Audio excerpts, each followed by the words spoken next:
All right, strap yourselves in because this deep dive is going to take us into, I mean, the heart of rock history, right? Queen's Bohemian Rhapsody. One of the most iconic tracks ever, yeah. Absolutely. We've got these excerpts from the Wikipedia article on the song, Yeah, should be fun. ready to uncover, like, all the secrets and stories behind it. Definitely. It's a song that, on paper, it shouldn't have worked. You know what I mean? Yeah. But it did, and in a big way. It became this masterpiece, this anthem, and it all started with Freddie Mercury, Oh, yeah. with this like wild idea to basically smash three completely different songs together.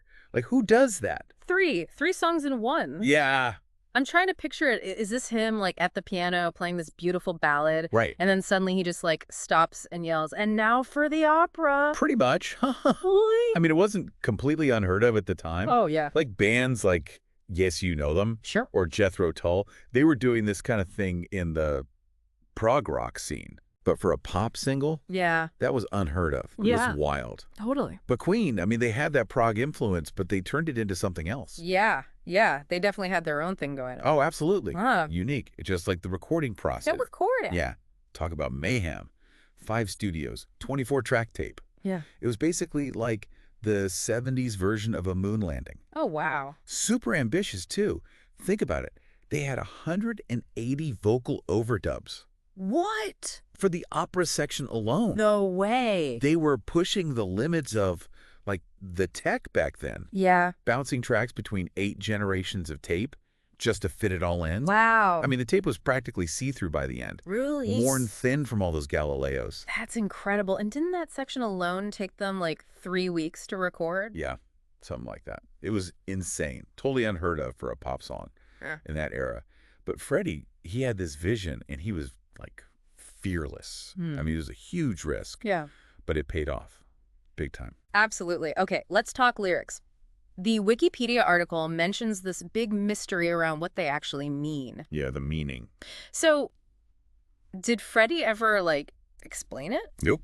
He stayed completely quiet about it, Really? which, of course, just made the speculation even crazier. So there are theories out there. I mean, they range from, like, a confession of murder Oh, wow. to, reflections on Freddie's own life and his struggles, Right. potentially even his sexuality, right?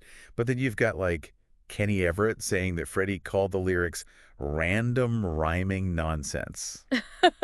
Really? So, who knows? Is the big question. I love that. It's like he left us with this puzzle to solve. Exactly. He wanted listeners to find their own meaning, connect Ah. with it personally. Yeah. And that's a big reason why it still has this power today. It's like a musical Rorschach test. Totally. Okay, but let's break down like the structure of the song itself because, I mean, it's wild. Intro, ballad, guitar solo, opera, hard rock, outro. It's a lot. It's like a musical buffet. A genre-bending buffet. Yeah. But I mean, it's all so deliberate. You've Yeah. got these operatic elements, like these big choruses. Right.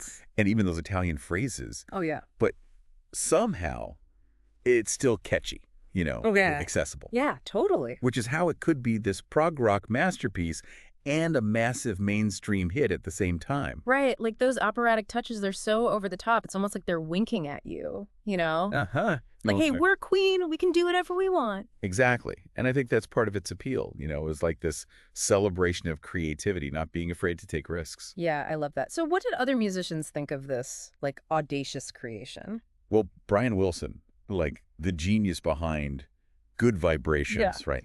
He called Bohemian Rhapsody the most competitive thing he'd heard in ages, Wow. which is saying something. Yeah. Good Vibrations was a pretty groundbreaking song itself. Absolutely. So two musical giants recognizing each other. Okay, I gotta ask about the music video. It's iconic. It is. And the Wikipedia article says it was basically born out of necessity, right? Totally. They didn't want to, like, mime the song on top of the pops. Oh, right. Yeah. So they came up with this concept video instead. Little did they know they were about to change the music industry forever.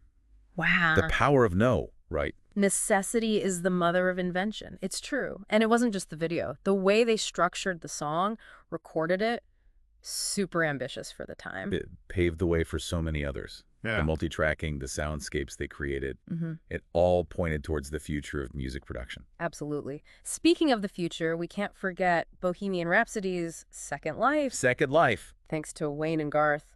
Wayne's World. Oh, right. How? Introduced a whole new generation to the song. That headbanging scene is just pure gold. It is. And to think the director almost didn't include it. No way. She didn't think it fit with the characters. Really? Yeah. Thank goodness Mike Myers fought for it. I know, right?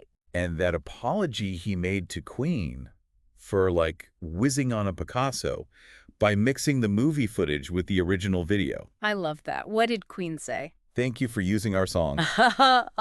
So great. It's like they knew they had created something special. Yeah. Something that would last. Totally.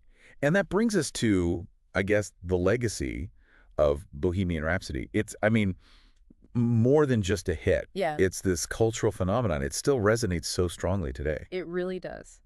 Okay, let's dive into that legacy because according to the Wikipedia article, it's one for the record books. Oh, yeah. All right, welcome back to our Bohemian Rhapsody journey. Yeah, part 2. We've covered like the history, the recording, craziness. All the background. But now it's time to, I guess, get down to business. Get into the nitty-gritty. Yeah, and break down this like musical behemoth. Piece by piece. Yeah. So the Wikipedia article lays out these 6 distinct sections. It's a journey. And we're starting with a cappella intro. Bold move. That's like so bold. Yeah, but it's brilliant. It's pure vocal harmony, like 5 parts all weaving together. Right. Creating this, I don't know, this haunting, almost ethereal atmosphere. Yeah. It pulls you in immediately. It does. Asking those big questions, you know. Is this the real life? Exactly. Is this just fantasy? Yeah, yeah. It's like we're being pulled into this like surreal dream. A dreamscape. Yeah, right from the start. And then boom, we hit this heartfelt ballad. Such a shift. It is, but it's so seamless. Freddie's voice just soars over that piano melody. It's incredible. And that's where this story really starts to unfold, right? Yeah. The narrator's confessing to his mother. About what? About killing a man. Oh, wow. Talk about drama. It's like a Shakespearean tragedy, but in a pop song. Exactly. Raw emotion. You can't help but get swept up in it. You really can't. And remember, Freddie called the song a mock opera, right? Yeah. So this ballad section, it's where those operatic influences really, like... Shine through. Yeah, but in a way that's still relatable. You know what I mean? Totally. It's Queen's magic. It is. And then, just when you think you know where the song's going, Brian May comes in with that guitar solo. Oh, yeah. Talk about a transition. Like a bolt of lightning. Uh-huh. It really Is it bridges the ballad with that craziness that's coming. With the opera section. Yeah. May's guitar work is so dynamic, building tension. You just know something big is about to happen. And it does. It's like, bam, you're thrown into the sonic whirlwind. The opera section is pure magic. It is. Layered vocals, dramatic tempo shifts, and those crazy lyrics. Scaramouche, Galileo, Beelzebub. Pure ear candy. It is. And remember all those vocal overdubs? 180 of them. This is where they come to life. It's like Freddie, Brian, Roger, all their voices layered on top of each other. Creating this massive sound, like a choir. A technical marvel, especially back then. It really is. Imagine achieving all this using like 24-track analog tape. It's crazy.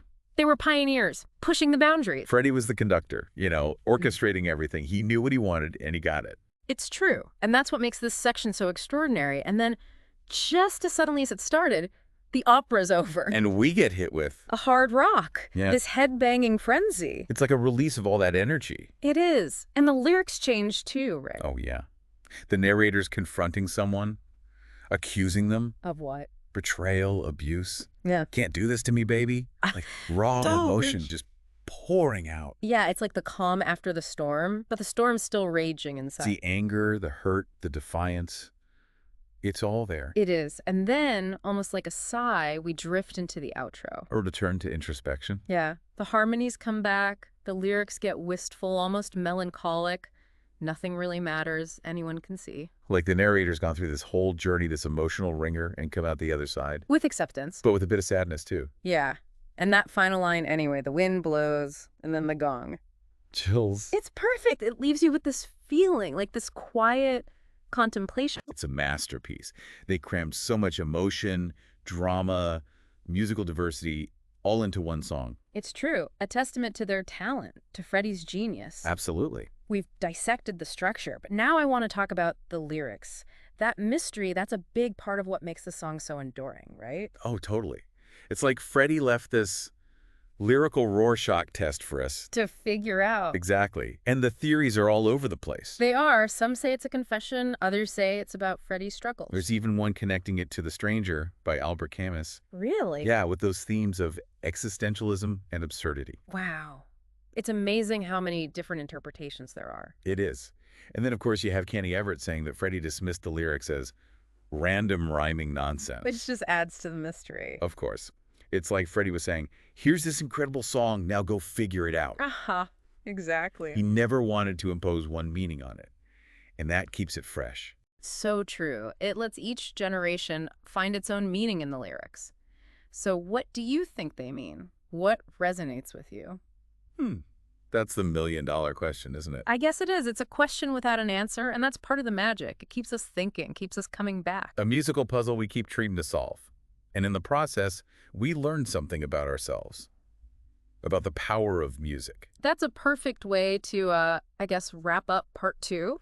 Yeah. In part 3, we'll explore the legacy of Bohemian Rhapsody, its cultural impact, its influence on music, on everything. It's a big one. Stay tuned. And we're back. Last leg of our Bohemian Rhapsody deep dive. The grand finale. We started with Freddie's crazy idea, broke down the song's anatomy. Yeah, all the pieces. Now it's time for the legacy, the impact that just keeps going. This is a song woven into pop culture. You know? Oh, yeah.